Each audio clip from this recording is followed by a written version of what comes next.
I hope I'm not sweating that much. So yeah, Robin, you brought to the world here Clarence and Steve. I made a sign, there are their hats. This is amazing, they have names. They were great names. For your challenge, Robin, I thought first of the Queen, the best of the best. My favorite artist right now, Regina Spektor. I thought of her and I said, yeah, well, lyrics, of course, they're very crazy, but they managed to work here. Music, of course, they are crazy, but they manage to work here and they work together and they make a great song. And does it transmit emotion to me? Well, of course, I find myself crying most of the time, laughing most of the time, and being completely befuddled most of the time. But not as I would like them to, you know? They don't hit me in a personal level, and I feel like for this challenge, I should give you a personal level song. I picked a song from the artist that I feel is most like me, and that writes and sings more of stuff that I feel and that I have and that I live. Ryan Keane, and specifically Aurelia, which is the first song I've ever heard from him and which is actually my favorite song of all time. It changes. Yeah, right now let's say it's my favorite. In the aspect of music, I mean, I'm not an expert, but I feel like Aurelia has it pretty well covered because I feel it connects perfectly with the lyrics that he's trying to tell, and the punches and the slapping the guitar, the technique he uses, it's perfect for the feeling that he's trying to convey and the story that he's trying to tell. The lyrics, I feel like they just get me. They are just like me. They are so special to me, so I feel like they are perfect. And with that connection between the lyrics and the music and between the story the lyrics are trying to tell and the music, how it works with it, I feel like it's perfect. And I actually really love the technique he used and the way he used it, because it's incredible. I cannot believe how incredible it is. Yeah, Ryan Keane's Aurelia. I invite you to check it out. I will link it in the description. So now, Robin, without further ado, welcome to Victoryville.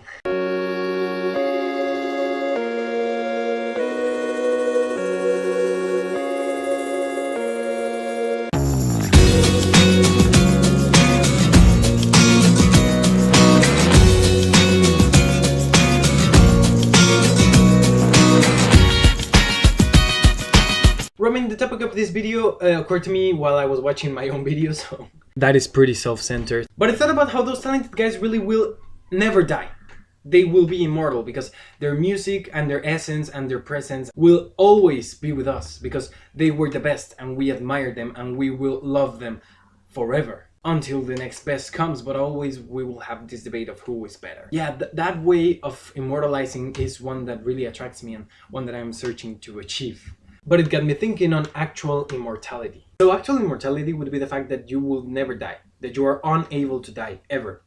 Never, ever, ever. You were born and you never die, you never close the cycle. And that, I think, it's a horrible curse. Because of the definition says it itself. You start a cycle, which is being born, and then you never close it, you never stop it, you never end it, you never die. And that is horrible. I get the comfort it has, I get the comfort it gives people to know that they can raise themselves or do whatever they think or leave things to whenever they want to and still feel safe because they can do it the next day. That's a safety that we all want, but it is not something that would be good in the long run, because there will be one day, even if it's millions and billions of years in the future, there will be one day when you have done it all. Assuming the universe is not infinite, you know? Or even if the universe is infinite, there will be a day in which you don't want to do anything else, because everything a human can do, it is limited. So you would find time in which you just want to stop it. And that is leaving out the possibility that you are harmed and that you are in a bad way, so that you don't want to live with that your whole eternity. So yeah, that would be another problem too. So in that way, I would never want to be immortal. And I want to ask you, would you like to be immortal in that way? But apart from the type of immortality that the great achieve, I think there's another type of immortality that I would really like to have, which is not actual immortality, but it's a way of immortality that I would really love. And that is the power to choose, you know? It would be an immortality that you choose to end. If you had the off button to your immortality, that would be the best, because you would have this power to never die until you get to the point where you want to die and you end it. And that's it. That would be perfect. That would be something that I would actually love to have, that I would actually do. The power of choosing when to stop living. That's the dream. That's the thing. It could be, yeah, normal life 100 years, or more normal life 80 years, or less normal life 16 years. Anything. The power of to choose is what I believe would be the best power ever. And I would love that.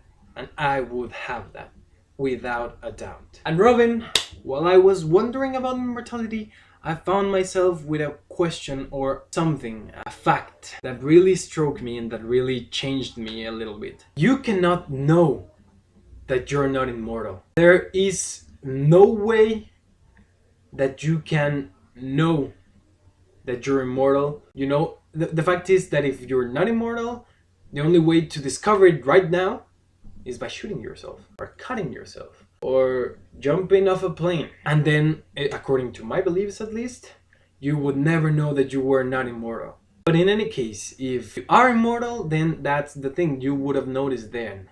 And you would have noticed what type of immortality it is, because if it's the immortality that you just not die but don't cure, well then this would be a horrible option because you would have brain damage the whole time, so that would be horrible. Well, yeah, you cannot know if you're immortal, Robin. What do you have to say about that? And did I ask, do you want to be immortal? Or what type of immortality would you like to achieve? And also the challenge of today, Robin. Well, because of the surprise of the 8, which I will not spoil, I will be gentle on the challenge because I am very afraid, really incredibly terrified for the 8.